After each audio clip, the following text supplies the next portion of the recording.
विद्येच्या मंदिरात सुरू आहे तानाशाही. केव्हा थांबेल ज्ञानाच्या मंदिरात चालणारी दादागिरी?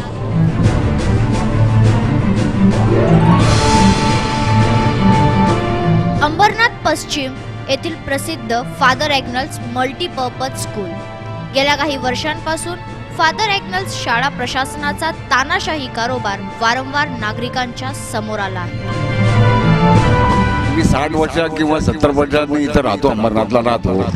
आणि आपल्या इथं शाळेमध्ये आम्ही जर आमच्या पोरांसाठी आमच्या नातूपोतूंसाठी जर गेलो तर तिथं आम्हाला ॲडमिशन भेटत नाही. आणि फादर ॲग्नल्सची हीच दादागिरी उघडकीस आणली आहे. अंबरनाथ वॉर्ड क्रमांक 21 चे काँग्रेसचे नगरसेवक मिलिंद पाटील व स्वाभिमान संघटना अंबरनाथ तालुका अध्यक्ष विकास सोमेश्वर यांनी. मी या शाळेमध्ये ॲडमिशनसाठी गेलो तर मॅडम इथल्या स्थानिक लोकांना मला कळलं तुम्ही ॲडमिशन देत नाही. तर ते विचारण्यासाठी मी ते शाळेमध्ये गेल्यावरती मला तिथले वॉचमॅन आतमध्ये मी स्थानिक नगरसेवक असून मला एंट्री देत नाही. ही शाळा काय कामाची? आणि मी तिथे ॲडमिशन मागायला गेल्यानंतर माझ्यावरती खोटे आरोप लावून मला 324 या गुन्ह्यात माझ्या नावाने मी तोडफोड केली असा गुन्हा दाखल करून या शाळेने मला जेलमध्ये टाकलं आणि माझ्यावरती गुन्हा दाखल केला. माझ्या वार्डातले रहिवासी माझ्याकडे येतात, मी त्यांच्यासाठी काय करू? मी त्यांचे ॲडमिशन कुठे करू? ते मला बोलतात फादर ॲग्नल्स स्कूलमध्ये ॲडमिशन करा. मॅडमकडे जातो तर मॅडम माझी उडवाउडीची उत्तरं देतात आहे. आणि तेच माणसं बाहेर जाऊन उल्हासनगरच्या व्यक्तींना कॉन्टॅक्ट करून त्यांना पैसे देऊन तेच माणसं तेच ॲडमिशन ही मॅडम करून देते. म्हणजे याचा अर्थ मी काय समजायचं? हमारे बच्चे के लिए हम एडमिशन मांगने गए थे तो हमें लोगों ने एडमिशन नहीं दिया. हम लोग 50-60 साल से यहाँ पे रहते लेकिन इन लोगों ने एडमिशन के लिए बिल्कुल मना कर दिया. हमें तिकडे उत्तर फक्त एवढं भेटतं, लॉटरी सिस्टम कशाला? आधी लॉटरी सिस्टम ते नंतर लावा. आधी 60 to 80% स्थानिक लोकांना द्या आणि 20% असेल त्याच्यामुळे तुम्ही लॉटरी लावा. शासनाच्या GR अनुसार प्रत्येक शाळेत त्या शाळा परिसरात राहणाऱ्या अर्थात शाळालगतच्या नागरिकांच्या पाल्यांना विद्यार्थ्यांनाच ॲडमिशन देणे अनिवार्य आहे. माझी हीच मागणी का इथल्या स्थानिक जे रहिवासी आहेत त्यांना 60% आरक्षण जे GR सरकारने काढलं आहे ते स्थानिक लेवलवरती ॲडमिशन द्यावं.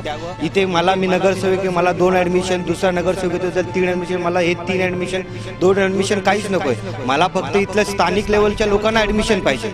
माझं हेच म्हणणं. आणि जर स्थानिक लेवलवरती इथल्या फादर ॲग्नलच्या प्रिन्सिपलनी जर ॲडमिशन दिला नाही तर मी तीव्र आंदोलन करेन. उपोषणला मी स्वतः इथे बसेल.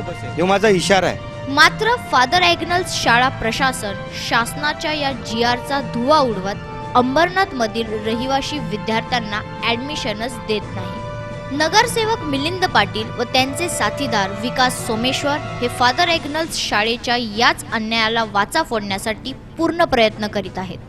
फादर ॲग्नल्स शाळेची ही दादागिरी बंद व्हावी याकरिता नगरसेवक मिलिंद पाटील व विकास सोमेश्वर यांनी काही निवेदनं आमदार डॉक्टर बालाजी किनीकर, खासदार श्रीकांतजी शिंदे, तहसीलदार अंबरनाथ तालुका, पालकमंत्री एकनाथ शिंदे, कलेक्टर व माननीय शिक्षण मंत्री यांना दिली, जेणेकरून विद्येच्या मंदिरात सुरू असलेली ही दादागिरी पूर्णपणे बंद होईल. फादर ॲग्नल्स शाळा प्रशासनाच्या ॲडमिशन बाबत सुरू असलेल्या दादागिरी सोबतच या शाळेत शिकत असलेल्या विद्यार्थ्यांना इतरही अडचणींना सामोरे जावे लागते. जसे ॲडमिशनसाठी शाळेत कोटा सिस्टम आहे, ज्यातही वारंवार मतभेद समोर आले आहेत. एवढेच नाही तर फादर ॲग्नल्स शाळेच्या ज्या बसेस चालतात त्या बसेसमध्ये एकही महिला कर्मचारी नाही, ज्यामुळे विद्यार्थिनींच्या सुरक्षेचा प्रश्नही उभा राहतो. वारंवार शाळा प्रशासन पालकांकडून विविध कारणे देऊन पैशांची मागणी करत असतात. एवढेच नाही तर फादर ॲग्नल्स शाळेत ॲडमिशनसाठी नागरिकांना दलालांना सामोरे जावे लागते. इथं फादर ॲग्नल्स शाळा म्हणजे एक समजा एक गोरख धंदा चालू आहे. यांना आपले ॲडमिशन मागायला जातात आमचे स्थानिक नगरसेवक किंवा मी इकडचे आजूबाजू लोक ॲडमिशन मागायला जातात. त्यांचं असंच म्हणणं असतं की आमच्याकडे ॲडमिशन नाही आहे. 300 ॲडमिशन प्रत्येक वर्षाला ते लोक करतात. 177 किंवा 178 त्यांनी लॉटरी सिस्टम केलं. त्या लॉटरीमध्येही 120 ॲडमिशन उल्हासनगरला गेले.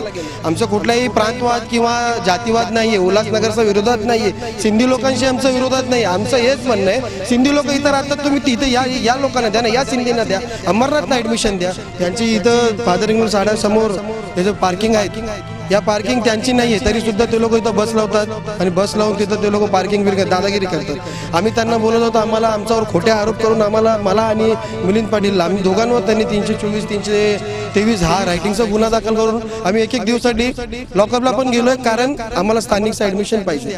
हा प्रश्न कसा आहे, एक मातृभूमीचा आहे, जे या जन्म अंबरनाथमध्ये जे जन्म घेतात त्यांचा आहे हा प्रश्न. माझा किंवा मिलिंद पाटील स्वतःचा नाही आहे, माझं काय लग्न झालेलं नाहीये की मी तर लढू, पण आमचं एक म्हणणं असं आहे की अंबरनाथवाल्यांना तुम्ही ऍडमिशन द्या. आम्ही अंबरनाथवाले पैसे देत नाही का? प्रेमाची भाषा करणार, उपोषण करणार. जर नाही दिला तर आम्ही गांधीवाद सारखं, सुभाषचंद्र बोस, भगतसिंगचे पण आम्ही आमची भूमिका दाखवू. आम्ही पुढचं काय करणार तुम्हाला कळवत नाही, उपोषण नंतर दाखवणार. यांची लायकी काय नाही, आमची लायकी. फादर एग्नल्स शाळा प्रशासनाच्या या दादागिरी व शाळा प्रशासनाद्वारे जो अन्याय नागरिकांवर होत आहे त्या अन्यायाला वाचा फोडण्यासाठी नगरसेवक मिलिंद पाटील व विकास सोमेश्वर यांनी महाआंदोलनही केले, ज्यानंतर शाळा प्रशासनाने वरिष्ठ अधिकाऱ्यांचा दबाव आणण्याचा प्रयत्न केला व नगरसेवक मिलिंद पाटील व विकास सोमेश्वर यांना अटकही करवले. मात्र या दोघांचा लढा असाच सुरू राहील आणि जोपर्यंत फादर एग्नल्स शाळेचा भ्रष्ट कारभार थांबत नाही तोपर्यंत हे युवा नेते आटोकाट प्रयत्न करत राहतील.